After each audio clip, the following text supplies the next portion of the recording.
सभी मसीही भाई बहनों को यीशु के नाम में शालोम, प्रेज द लॉर्ड, जय मसीह की। आप सभी का इस बाइबल अध्ययन कार्यक्रम में एक बार फिर से बहुत बहुत स्वागत और परमेश्वर का धन्यवाद करते हैं। मेरे प्यारे भाई बहनों, हम अध्ययन कर रहे हैं उत्पत्ति की पुस्तक का, और एक छोटी सी प्रार्थना के साथ आज के अध्ययन को हम शुरू करेंगे।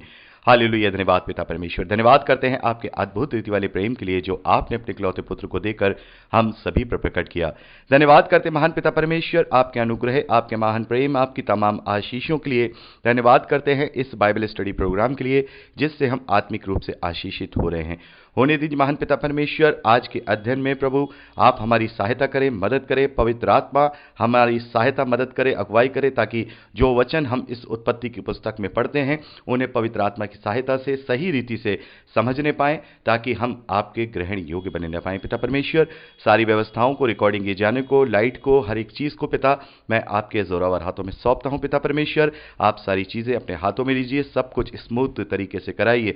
पिता परमेश्वर, एक बार फिर से सभी कुछ आपके हाथों में सौंपता हूं, सारा आदर देता हूं, सारी महिमा देता हूं, और इस प्रार्थना को यीशु के सामर्थ्य और मीठे नाम में मांगता हूं, आमीन। हम नूह की कथा को यहां पर देखते हैं, जल प्रलय की कथा को देखते हैं, कैसे कैसे हुआ।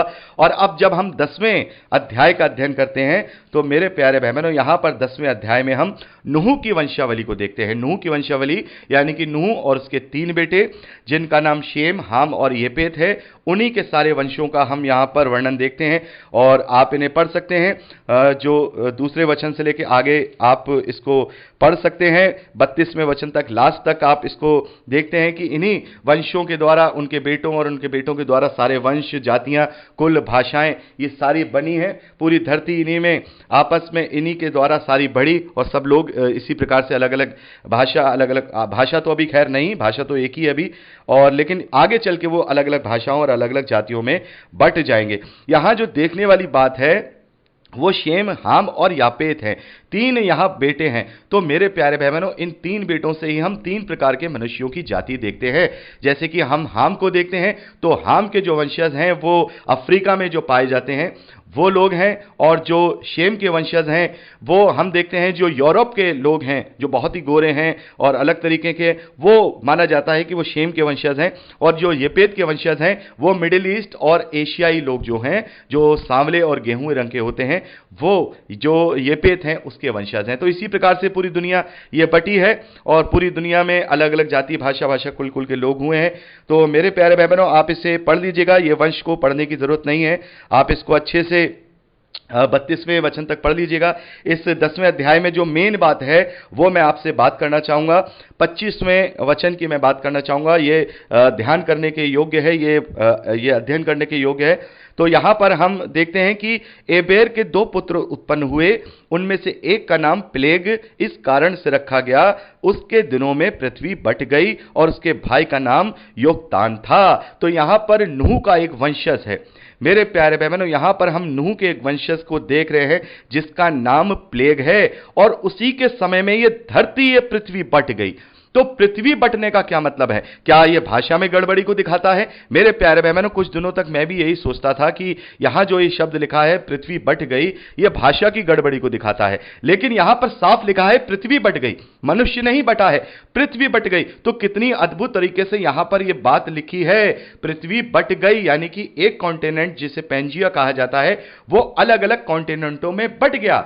और इसका कारण एक ये भी था मेरे प्यारे भाई बहनों, कि परमेश्वर चाहता था कि भाषा कुल कुल, जाति जाति के लोग पूरी पृथ्वी पर फैल जाएं, पूरी पृथ्वी पर फैल जाएं। यही परमेश्वर ने आशीष आदम को भी दी है, और यही आशीष परमेश्वर ने नूह को भी दी है। और यही कारण था, अभी हम 11वें अध्याय में पढ़ेंगे, जो भाषा की गड़बड़ी डाली गई है, यही कारण था कि परमेश्वर चाहते थे कि ये आपस में एक साथ न रहकर के बल्कि पूरी पृथ्वी को अपने वश में करें, ताकि परमेश्वर का निजाम पूरा हो सके। तो ये 25वां वचन बड़े ही ध्यान से आप इसको याद रखिएगा कि इसी दिनों में, यानी प्लेग के दिनों में ही पृथ्वी बट गई, पेंजिया से अलग अलग 7 कॉन्टिनेंटों में वो बट गई। बहुत सारे भाई बहन ये सवाल करेंगे, भाई ये जो पेंजिया की थ्योरी है तो करोड़ों साल पुरानी है, अरबों साल पुरानी है। तो मेरे प्यारे भाई बहनों, साइंस के लिए परमेश्वर का जो निजाम है वो इस तरीके से है।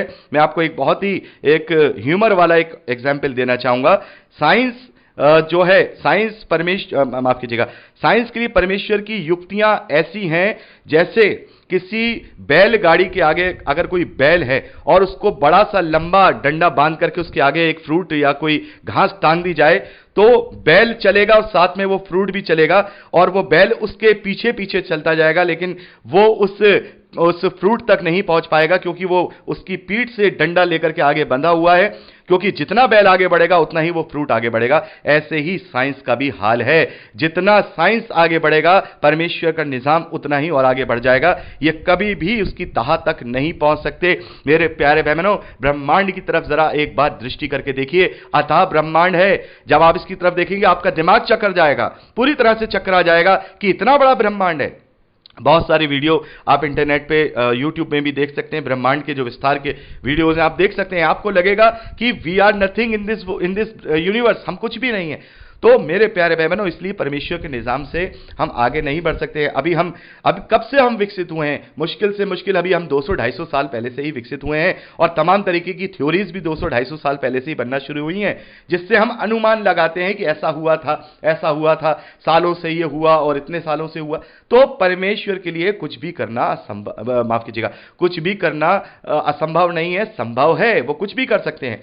तो ये पॉसिबल है कि यहां पृथ्वी बटने का जो बात की गई है, तो उसका मतलब पैंजिया के टुकड़े उसी वक्त हुए हैं, ज्यादा पुरानी बात नहीं है। और यह भी हो सकता है कि भाई इतने जल प्रलय में आकर के पूरी पृथ्वी में जो उसकी प्लेट्स हैं वहां तक भी दरार गई हो और उसी जल प्रलय का ये आगे चल के परिणाम है कि ये सारी की सारी पृथ्वी बट गई। बहरहाल जो भी हो, परमेश्वर के वचन में यहां ये बात लिखी है और ये बात साइंस भी इस बात को कहती है। अब वो साल युग जो भी करते रहे, उनकी बातें हैं वो कराते रहे, हम तो ये मानते हैं कि परमेश्वर चाहे तो एक सेकंड में भी कुछ भी कर सकता है।